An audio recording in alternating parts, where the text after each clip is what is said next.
archers? This week's tip is all about execution angle. And what do I mean by that? Well, if you've been watching the last couple of tips that we put out there, we start talking about how critical your arm positions are, having your shoulders relaxed, you name it. But what a lot of people get wrong, and it results in inconsistency, is this. When they draw and they're holding, trying to execute, everyone always says, pull, pull, pull. And that's correct. But here's the problem. Look at your arm. You're trying to pull. A lot of people try to pull the elbow back. Well, human physiology doesn't allow us to pull our shoulder out of our socket, at least not in a pleasant way, and definitely it doesn't work for shooting. But in essence, that's what they're trying to do. What that results in is an uneven pull, and also winding up, because you're doing this, you can wind up with inside shot and outside shot. Bottom line, it's not consistent. So this video, we're just going to go over a couple of things that can really help you out really quickly. And once you realize what they're all about, it's just going to go light bulb on, and it's going to help you out big time. So the first thing I'm just going to get into is this. When you're setting up for a pull, what are you pulling with?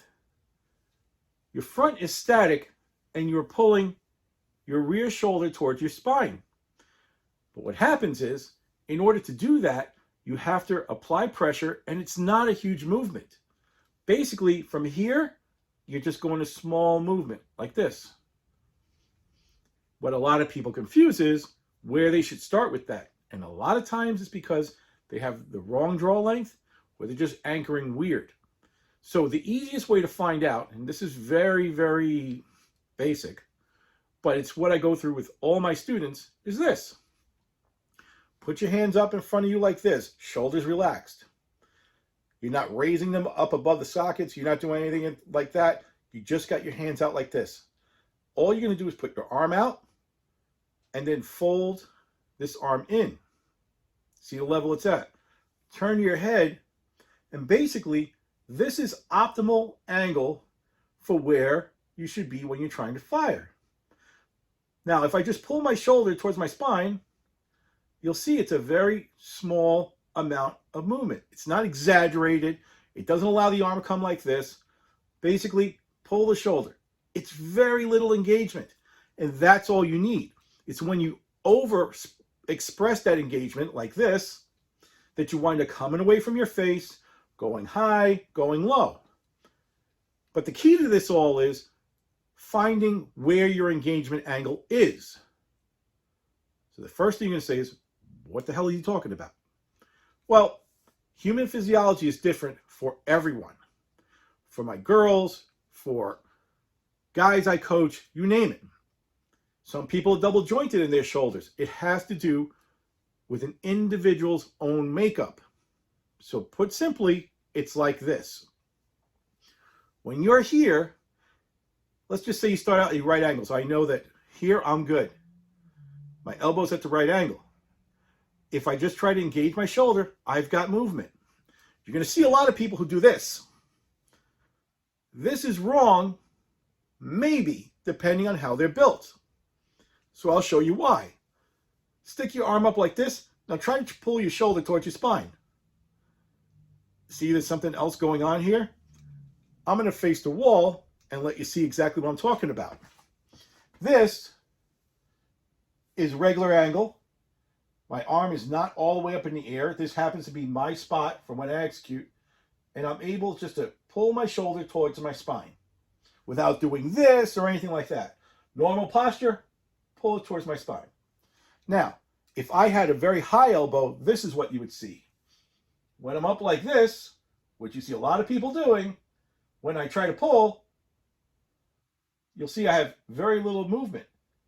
It can almost not move because all my components, what make up my shoulder, the socket, my arm, are now out of alignment.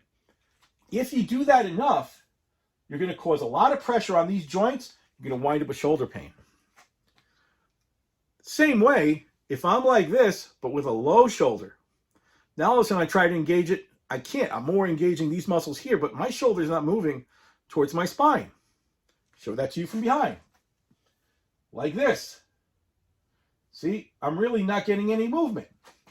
But like I said, it varies for each person. Some people will be a little higher than others. Some people will be a little lower. But it's never going to be the extreme like here, and it's never going to be down here. This goes for recurves. This goes for compounds. This goes for stick bows. It's all the same. This body engagement has nothing to do with the implement you're using. It has to do with your build and makeup. So I'll show you what it looks like now using a bow, and you can see for yourself. So like always, I use a Genesis because it's easy to demonstrate with one of these. And when I draw back, if I'm in proper position, I can pull ever so slowly. It's a very small movement. If I'm in the wrong position, like this, I'm kind of stuck. If I'm in a low position, I'm still stuck. But if I bring it back to normal, I can make that small movement. Show you this from behind again. Normal.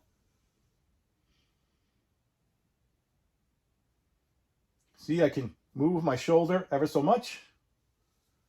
High. I'm jammed.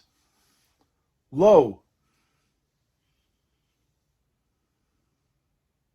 I'm jammed. Put it extremely low, I'm even more jammed. So each person has got to find where that is. And just standing like this, starting from neutral as I call it, see where you have the movement. Move it up a little bit, see where you have the movement. And you just got to know that the movement's happening here with your shoulder and not here with the wrist. See, we're all taught at the very beginning, pull back in a straight line. But what they really mean is make sure that when you're pulling back, the hand is traveling in a straight line. Now, it may seem counterintuitive, but by pulling like this, it's almost a circular motion, and there's only one height that's going to work for you. But by pulling in a circular motion, you're still pulling your hand straight. Don't worry about where your forearm's going. It doesn't make a difference. And the other way I teach this is very simple. I actually tell my students, if someone's standing directly behind you, where your forearm's going to be, in the back of your arm, if you're at the right height for execution, if they were right up against you, or if you did it with a wall and you're right up against the wall, when you pull and when you release, I'm just going to get up against the wall here. It's a good practice just to put your back up against the wall and go ahead and pull. See, small movement, small movement. If somebody was standing in back of me, I would actually be touching them with this part of my arm. When you're not pulling correctly and you do the same thing, you'll be kicking somebody in back of you with your elbow, but you're not going to touch anything behind you. So again, it's the angle of motion. You're making sure that you're drawing in a straight line and enhancing that draw and verifying the draw, because when you go off, your hand will wind up here. Not all the way back up here. You'll see a lot of people with exaggerated releases and that sort of thing. And that's fine, because if it works for them, it works for them. But if you try to copy them, chances are it won't work for you. Again, consistency is everything. So if you can repeat the same exact movement every single time, and you look like Bruce Lee doing one of these after every shot, you'll be consistent. Who cares? But getting to that point will take you years. Doing it this way, you'll get much more improvement in a much shorter amount of time. So again, it's get the right anchor point, and I showed you how to do that. Lift up your arms, shoulders relaxed, turn your head, and here's where your anchor should be. Not back here. You'll see a lot of people doing it back here because they can supposedly hook this part of your hand onto your jawbone. Sounds cool, and if that's what it takes to get your elbow in alignment, you can do that with the D-loop, making it slightly longer, but you shouldn't have a 2-inch D-loop to accomplish that. Rule of thumb is lift up your arms, turn it sideways, and here's where you should be anchoring. And that allows you normal movement.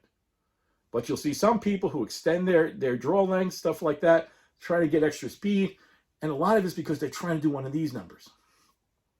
Now, in our next video, we're going to cover hand angles. Whether you're using a recurve or using a compound, the angle that you're using to execute for your hand has a lot to do with where you're going to wind up with your impact.